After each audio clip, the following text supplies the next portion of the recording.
Today I'm going to be reading Iggy Peck Architect by Andrea Beatty, illustrated by David Roberts, with permission from Abrams Books for Young Readers. Iggy Peck Architect. Young Iggy Peck is an architect and has been since he was 2, when he built a great tower in only an hour with nothing but diapers and glue. "Good gracious Ignatius," his mother exclaimed. "That's the coolest thing I've ever seen." But her smile faded fast as a light wind blew past and she realized those diapers weren't clean. "Ignatius, my son, what on earth have you done? That's disgusting and nasty. It stinks."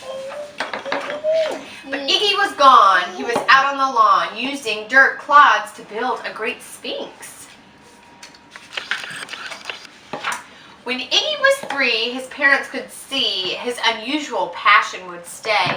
He built churches and chapels from peaches and apples and temples from modeling clay. At dinner one night, to his father's delight, Iggy got a bright gleam in his eye and out on the porch built the St. Louis Arch from pancakes and coconut pie. Dear Ig had it made until 2nd grade, when his teacher was Miss Lila Greer. On the very first day, she had this to say: "We do not talk of buildings in here. Gothic or Romanesque, I couldn't care less about buildings ancient or new." She said in her lecture about architecture that it had no place in grade 2. That might seem severe, but she was sincere, for when she was no more than 7, she had a great fright at a dizzying height in a building so tall it scraped heaven. On an architect's tour of the 95th floor, young Lila got lost from the group. She was found 2 days later stuck in an elevator eating cheese with a French circus troupe. After that day, it's quite safe to say she thought all building lovers were nuts. As a teacher, she taught that above all, one ought to avoid them. No ifs, ands, or buts. As you might guess, it would cause Iggy stress to hear such terrible talk. But he didn't hear. He sat in the rear while building a castle of chalk. "You, Iggy Peck, your desk is a wreck. Tear down that castle right now. You will not build in here. Is that perfectly clear? Do you need to see Principal Howe?" "No, ma'am," Iggy said, and he lowered his head and his heart sank down to the floor. With no chance to build, his interest was killed. Now 2nd grade was a bore. After 12 long days that passed in a haze of reading and writing and arithmetic, Miss Greer took the class to Blue River Pass for a hike and an old-fashioned picnic.